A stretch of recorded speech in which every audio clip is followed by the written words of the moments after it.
বাবার বাড়ি বেড়াতে এসে বাপের বাড়ির সবাইকে নিয়ে চলে আসলাম ঘুরতে। যেহেতু আমার বাবার বাড়ি গদখালির খুব কাছেই, তো ভাবলাম সবাই মিলে একটু গদখালি থেকে ঘুরে আসি। কারণ শীত পড়লে এত পরিমাণ ফুল থাকে, দেখতে অনেক বেশি ভালো লাগে।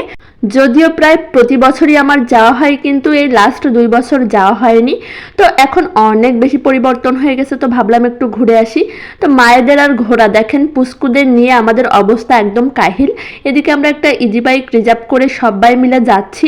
বড়দের থেকে বাচ্চা কাচ্চার সংখ্যাই বেশি, আর দেখেন বাচ্চা নিয়ে আমার অবস্থা। এদিকে আমার ভাইজিদের নিয়ে আমার ভাবির অবস্থাও কিন্তু করুণ হয়ে গেছে। তারপরেও মজা করতে করতে সবাই মিলে চলে গেলাম, অ্যান্ড ফাইনালি আমরা গদখালি পৌঁছে গেলাম। আমার ভাইজি আর বোনের মেয়ে খুব মজা করতেছে ওই খেলনাটায় উঠে। আর এদিকে আমার ছেলে যেহেতু খুবই ছোট, ওকে তো আর উঠাতে পারতেছি না, আর তাকে কোল থেকে নামাতেও পারবো না, তো তাকে কোলে নিয়েই আমি মজা করতেছিলাম। ওই যে দেখেন সব বাচ্চারা কত পরিমাণ মজা করতেছে। আর পাশে ছিল আমার পছন্দের নৌকা। আজ পর্যন্ত আমি কখনোই এই নৌকায় উঠিনি, তো আমার অনেক বেশি উঠার ইচ্ছা। তো আজকে ফাইনালি ডিসিশন নিয়ে নিলাম যে নৌকাতে উঠবো। তো অনেকক্ষণ ধরে ডিসিশন নিচ্ছিলাম কি করব, উঠবো নাকি উঠবো না। ফাইনালি আমি ডিসিশন নিলাম যে আজকে আমি নৌকায় উঠেই পড়বো, কারণ অনেক দিন ধরে উঠতে চাই কিন্তু কখনোই ওঠা হয় না। অ্যান্ড আমি ওঠার পরে যে আমার কি অবস্থা হয়েছিল বিশ্বাস করেন, আমার মনে হয়েছিল আমি আজকে স্টক করব। এত পরিমাণ ভয় পেয়েছি, আর একটু বেশি ফিলিংসের জন্য উঠেছিলাম একদমই নৌকার মাথায়, মানে একদম মাথার দিকে। ওই জায়গাটা এত বেশি ভয়ঙ্কর। আর এদিকে নৌকার পাশে একটা মেয়ে সাউন্ড বক্সের সাথে নাচতেছিল, না মেয়ে না ছেলে, কিন্তু মেয়ে সেজে। বিষয়টা অনেক ইন্টারেস্টিং ছিল।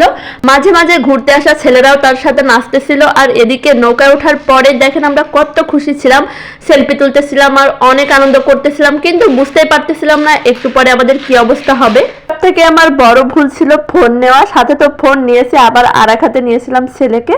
মোটমাট দুইটা নিয়ে আমার যে কি অবস্থা, ভাই রে ভাই, এখনো মনে পড়লে আমার ভয় লাগতেছে। তো তারপরে ভয় কাটানোর জন্য চলে আসলাম খাইতে, আর এসে অর্ডার দিয়ে ফেললাম সিঙ্গারা।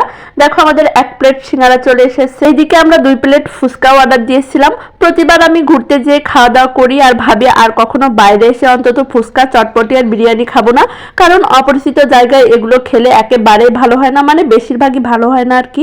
এই তো আমাদের ফুচকাটা দেখতে কিন্তু অনেক সুন্দর ছিল, কিন্তু খেতে যে কি পরিমাণ বিশ্রী। যদিও খাবার জিনিসকে খারাপ বলা ঠিক না, কিন্তু বিশ্বাস করেন আমরা খেতে পারিনি। তো তারপরে মুখটাকে ঠিক করার জন্য আমি একটা জুস নিয়েছিলাম, আর জুসটা খেয়ে খালি প্যাকেটটা দিয়েছিলাম ছেলেকে খেলা করার জন্য। আর তারপরে আমরা চলে এসেছিলাম খেলনা কিনতে। যেহেতু অনেকগুলো বাচ্চা কাচ্চা, তো তাদেরকে খেলনা না কিনে দিলে তো তারা থামবে না। তো সবাইকে যার যার মতো খেলনা কিনে দিয়ে তারপরে অনেকটা রাত হয়ে গিয়েছিল। এই তো আমার ভাইজি, ওর সাথে অনেক মজা করতেছিলাম। এদিকে আমাদের গাড়িটা যেখানে পার্কিং করা ছিল, তারা একটু লেট করতেছিল আসতে, তার জন্য সবাই মিলে এখানে মজা করতেছিলাম। বাচ্চা কাচ্চা নিয়ে এই ছিল আমাদের আজকের ঘোরাঘুরি। তোমাদের কাছে কেমন লাগলো অবশ্যই কমেন্ট করে জানিও। আজ এই পর্যন্তই, আল্লাহ হাফেজ।